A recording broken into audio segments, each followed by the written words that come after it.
down. Oh. What's poppin', YouTube? Brain Dragon here, bringing us episode number 7, if I'm not mistaken, for our Pokemon Platinum Randomizer. Now, like in the last episode, went and cleared out Valley Windworks of Team Plasma.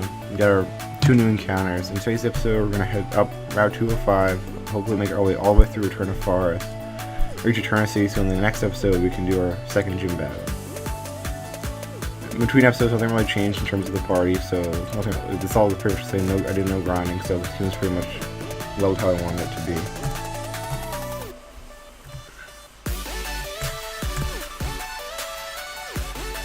But as you know, in the last several episodes we talked about my expectations and thoughts about Bethesda's E3 presentation in particular. And as it happened last night, I can give my thoughts on what actually happened. And what I'm looking forward to, what I thought and everything.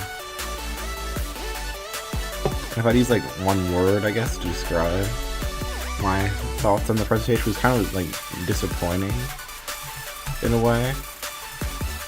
Because it really wasn't I've also there's been 2 actually new titles that were announced.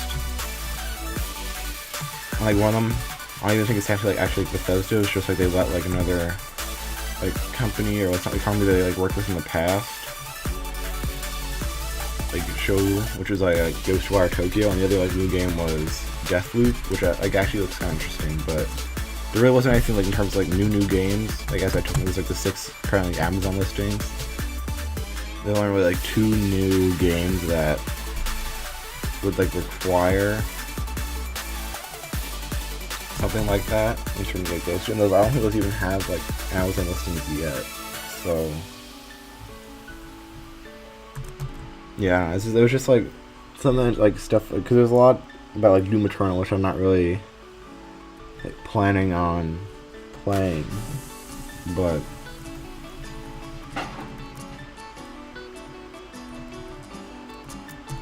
I guess the other the biggest thing to me that I saw that they showed I was really excited about was the Wastelanders, I guess I don't know if you want to call it DLC or update or whatever you want to call it for Fallout 76, which I played Fallout 76 at launch for a couple hours. It wasn't really my thing per se. I kind of just gave up on it because I was this isn't really what I expected from Fallout in the past. But now with this Wastelanders update bringing human NPCs that are interactable with, that aren't just dead, and there's dialogue options and a pretty deep seeming dialogue tree, more Fallout 3 New Vegas type than the 4 off 3 yeses, 2 yeses a question in there from Fallout 4. Which other special checks. At least there aren't skills anymore, starting to skill checks and dialogue, but they were special checks, which are interesting. But the Nuclear Winter, well, they also announced the Nuclear Winter update, which is a battle royale mode for Fallout 76. And while I don't really play battle royale games, it honestly looked kind of it looked different, I guess, than the typical stuff that you see everyone talk seen last year was a huge phenomenon and everything like that. But because it has it seems it has some sort of story or something behind it, with the whole the Vault 51, I think it was, needs an overseer. And since it's before at that point that's launching before Wastelanders, there aren't going to be any non-NPCs that could take that job, so it needs to be a player. So it's well, there's going to be 50 something, I think it's 51, 52 players all vying for the title of Overseer, a battle royale type of thing, which is cool.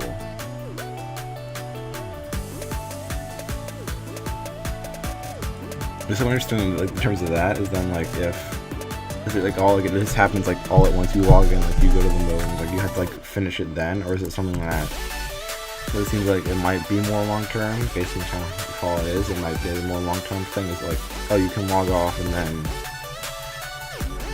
come back later and you will still be in the running, or is it just you can only play in that one sitting, that's it, and you have to leave? That's too bad, or too bad, and then you just have to try again, or the whole thing's like fall things. It's like you log out and you create like your campsite phase, and then you log back in and it's there.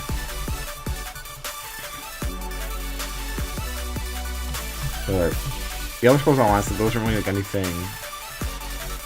They released like the names of the Q3 Dungeon DLC and the Quarter 4 like Zone Story DLC, but they didn't really give us like any information really besides that. So I guess that wasn't really like anything too like the trailer, like the trailer they showed, like the cinematic-y type thing for like elsewhere with Abner Tharn was pretty cool, but like that wouldn't really like add anything to like, the game itself. But then like the Elder Scrolls Legend one was like honestly kind of like pointless. That's really then it has like the new logo. So unless they're actually gonna like announce something later on like that, like so with that new logo and stuff, like that like it has like an impact. They did like announce like a new expansion, but it's not really like anything earth shattering.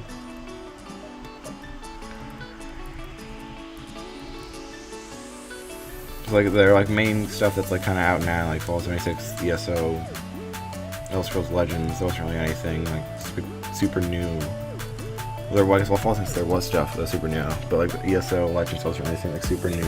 It came out like said at E3, and then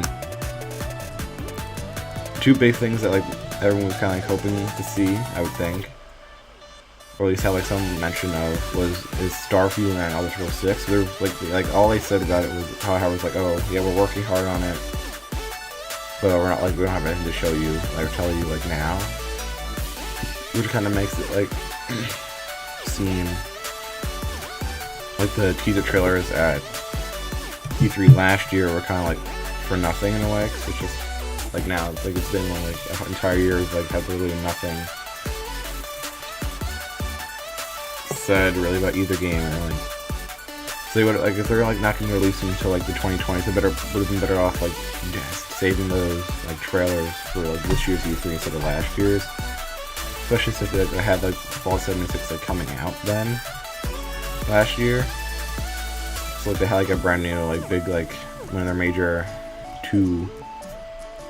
biggest two franchises. They had like a new game coming out. They could have like saved the Elder Scrolls 6 and Starfield stuff for this year, and the rest of them like one of their like big two franchises plus like Starfield's like a new like big IP for them.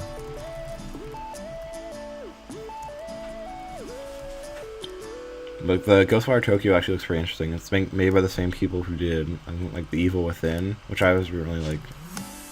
I never really played. Like I watched like some Let's Plays of it, but like that's not really like my survival horror. Really isn't my thing.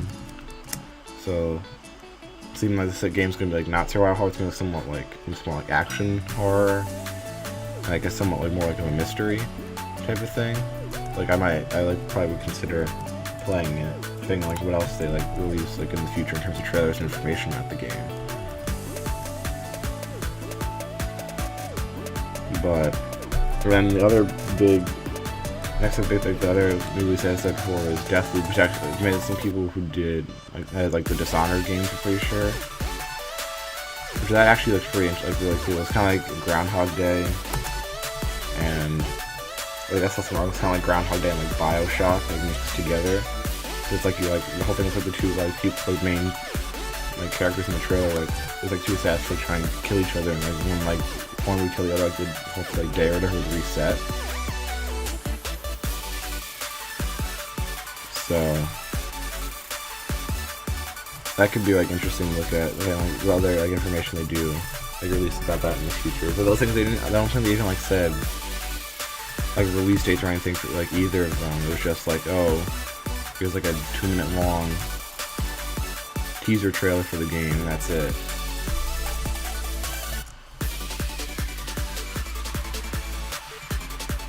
But and the other two like games they like talked about were Wolfenstein, which there's like a Wolfenstein like VR game coming out, which I feel like that's like a somewhat limited audience. I don't really know how many people actually have VR headsets. And then like the Wolfenstein Youngblood, which they had already like announced at last year's E3, and they just gave us like another trailer, and like I think the release date it's like in August maybe. something like that's releasing. But it looks interesting because it's like, I think like it's like the campaign could be played like single player or could be played co-op, because like it's like based on, it's like the two, like the twin sisters. But that's pretty cool. It's like a, I don't know if it's like actually split screen or not, or it's just like online co-op. That'd be pretty cool. It's like split screen co-op. There hasn't really been too many just like split screen co-op games in like a while.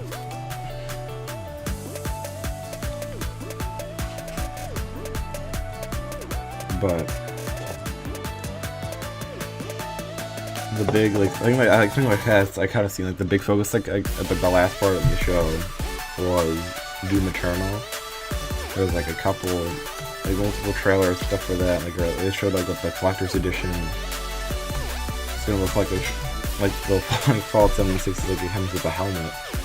So I'll see if that like physical collector's edition has like a as controversial launch to it as Fallout 76 did.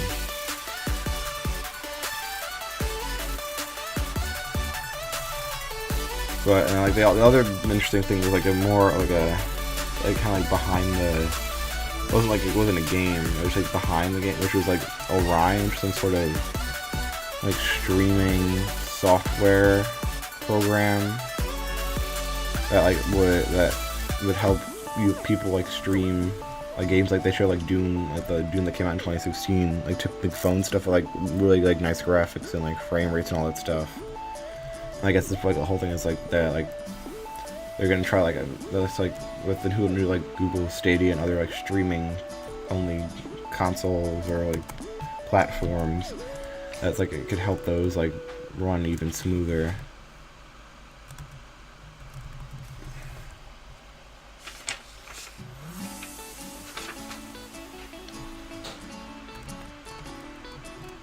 But that was like all that like really was shown / like talked about at the presentation, so it wasn't really. The other thing was kind of cool. They had the like in between some like the segments between the games, so they had like these little like video packages of fans. I guess they found like beforehand or like at that day of, and like they had like Mike record like talking about like why they like love like Bethesda games and like other things like that, like about them, which is pretty cool. But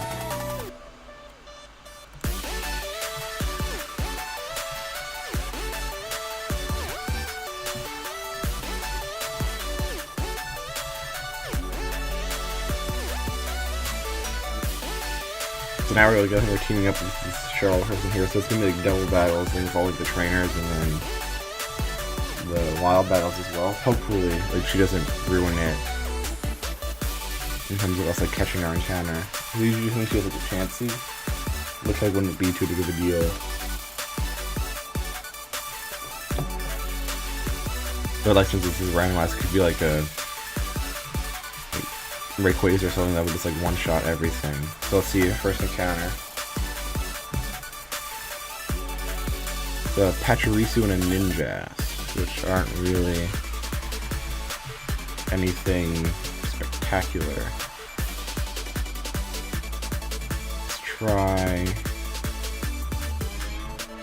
I think the Ninjask would probably be the better of the two. So I'll try wheeling that down.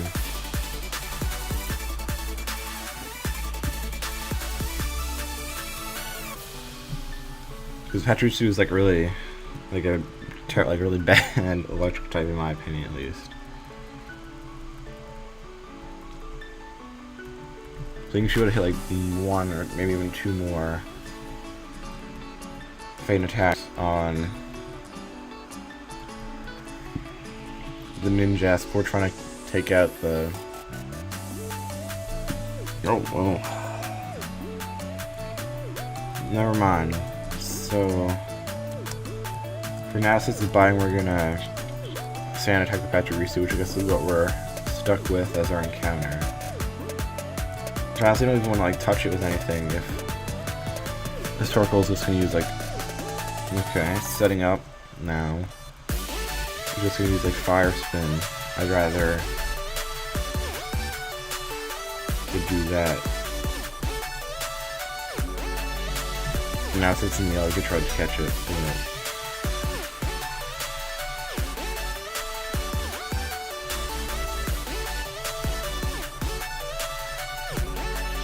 fine.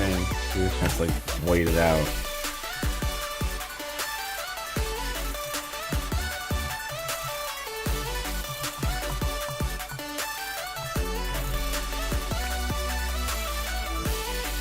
Anyway, hopefully there wasn't anything like too spectacular in here, because these two encounters really weren't anything good.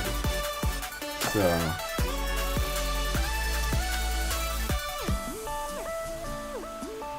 and with it, I think if the Torkoal ends and there's Fire Spin's gonna take out the Pachirisu. So hopefully it gets in the ball. 2, 3. There we go. Alright, so we got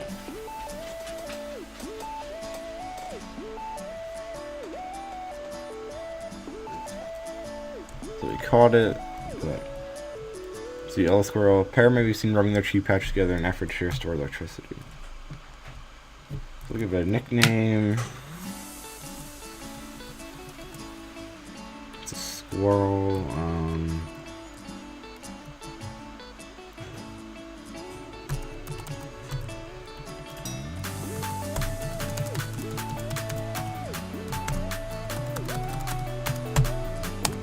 Name it Nutty, because I can't really think of anything good. This Pachirisu won't really ever be used. So we got a Macho Brace. I think this is our second one.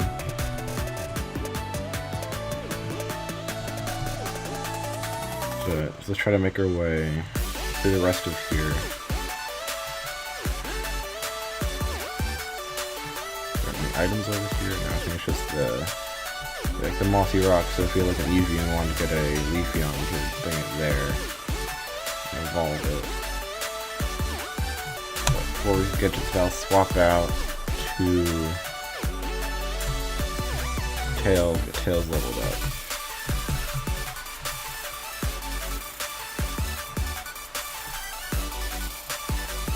Yeah, so because these E3 presentation, like I had somewhat high expectations based on like 6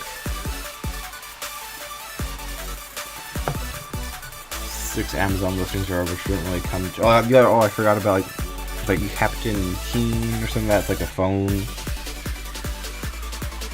game, which I really don't think it's like it's similar to like that one Angry Birds game. I think where it's like you build like stuff to get like the 2 kids like through the level and stuff like that.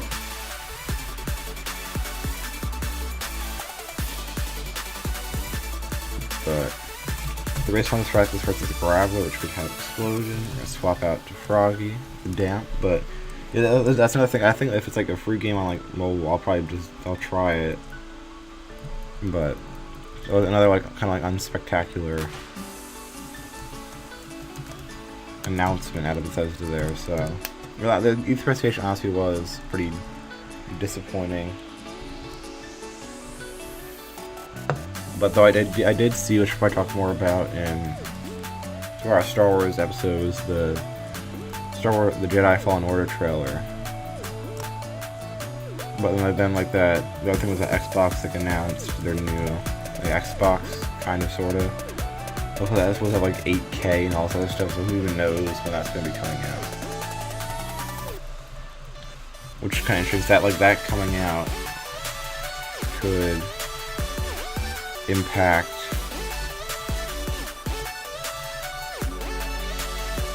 like when Starfield and Elder Scrolls 6 release. They're probably going to be a new console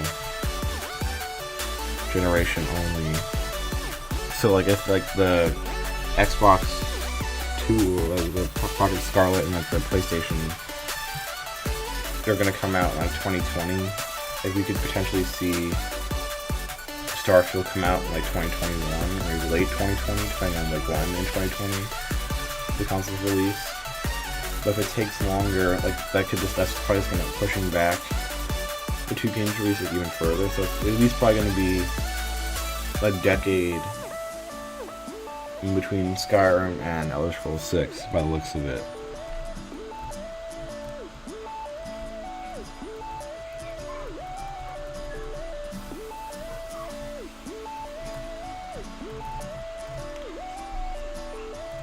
Yeah, so I don't really like the only other E3 thing I'd probably like looking at like Nintendo's to like if they give any more Sword and Shield information. So I think they're supposed to like release the like announced the next Smash Ultimate DLC fighter. Should be interesting. See what it is, or who it is, I guess. But yes, this wasn't really like anything for. God, seriously. Just what's our second water type? Come on. I can't believe the curse did that much damage. I feel like it would only do like a little bit. I wouldn't have left it in otherwise. But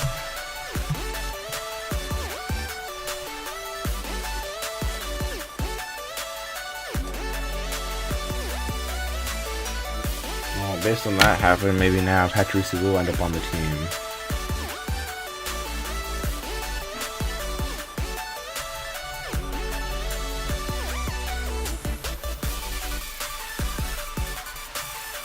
Based on how much that did, we're gonna swap out Godzilla into Sebulba and hit it with the Giraffe with a feint attack.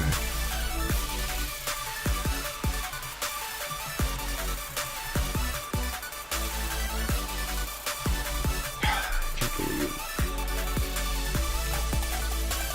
That's just like really unfortunate, but you know, I think like the two mons we have in the PC are a Shuckle, an Ivysaur, a Metapod, and Pachirisu. I mean, like only like 2 mons I'd probably like the 2 mons I'd really consider are, well, even maybe through like everything but the Metapod, but even then that's like, so it'd probably come down to the Shuckle or Pachirisu is like the mon we would swap in for Poliwhirl, but I think we only have like a couple more battles to get through before we can reach Eterna City.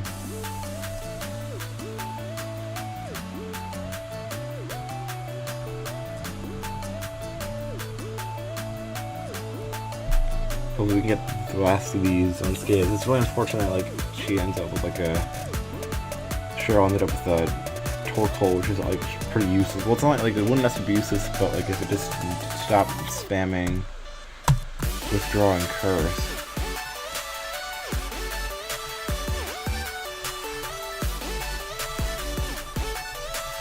It looks like it has Curse, Withdraw, Fire Spin. I don't think it's even like revealed its 4th move yet.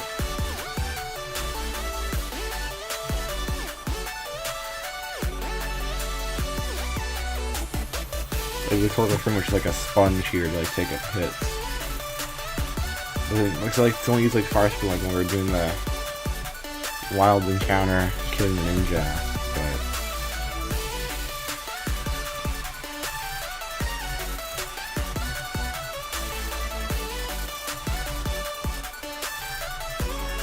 well, the 4th is Spoke Screen. It's like super.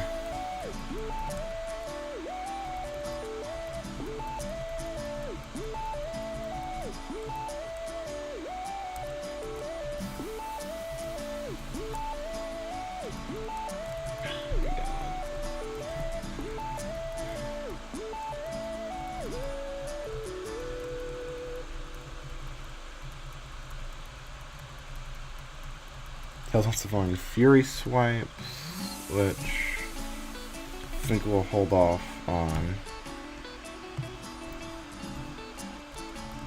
The Scratch is better because it's like more reliable damage, doesn't have a chance to miss. And Tail and Sandtag have proven useful, so.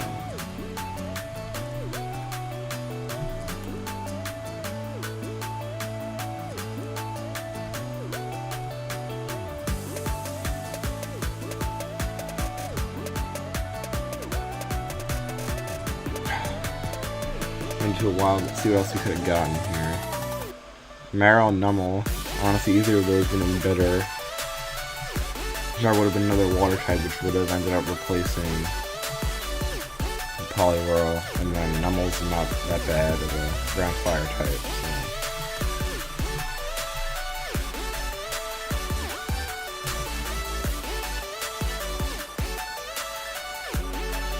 Got all these big bug catchers.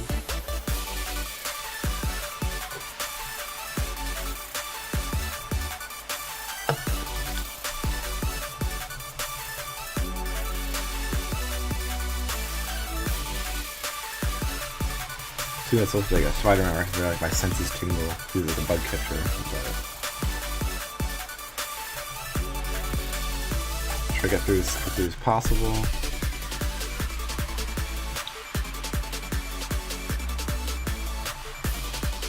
For the Weavile is the bigger threat. So let's try scratching it. Hopefully the Torque will use Fire Spin to take it because it's super effective. For each of those are defense, pretty sure we'll see how much if anything hits us with something, how much it does. Another defense is lower. But didn't really do too much. It's Torque. Oh god.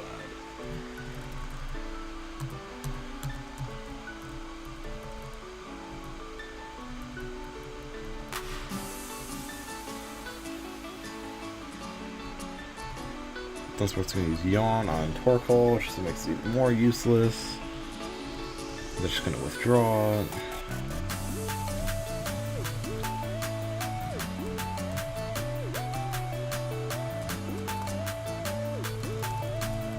Spread the time, now we're up level 19, which is not bad.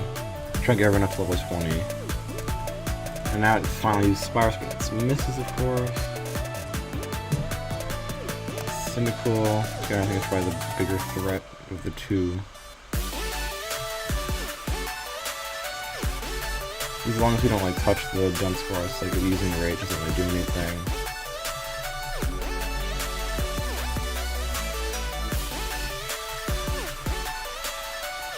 That means we don't have a choice. Start scratching the Dunsparce, see what happens. That does pretty decent amount of damage. Torkoal wakes up and uses Curse, so we know how to attack.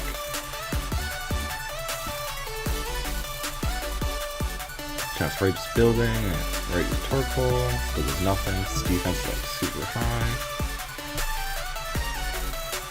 Scratch and hopefully finish it off.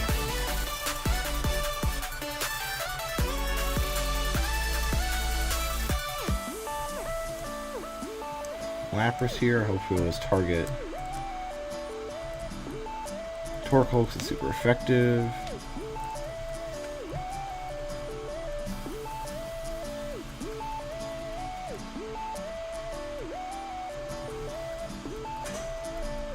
There we go, finally uses the attacking move, which does nothing, but it's gonna the chip damage will probably help a little bit. So now she will take out the Lapras. And Tail's Growth level 20, so we're gonna swap her out for something else. Touches this thing on a Gallade, just find how to do a lot of damage. So that's just probably going to Robin.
Psyduck honestly would have been bad either. Like, I was like, water type moves and psychic type moves.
Deposit Froggi and then I guess take out Pachirisu, cause like the most viable option we have in the PC.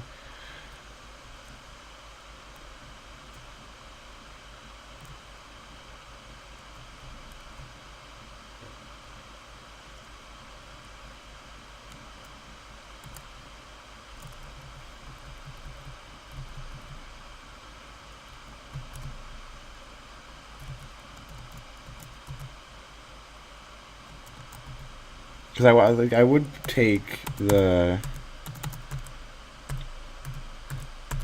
Ivysaur, but it's another grass type. We don't have too many common weaknesses.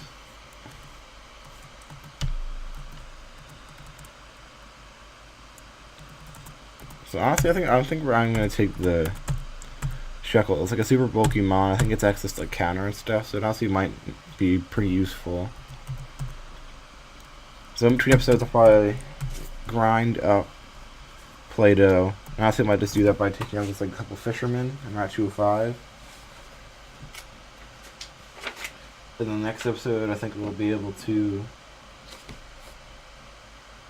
just go to the gym, take it on, maybe start the Team Plasma building or get our Old Chateau encounter. But with that, get up out of here. My name is Rainy Dragon, and for now, the storm is over. See you guys next time.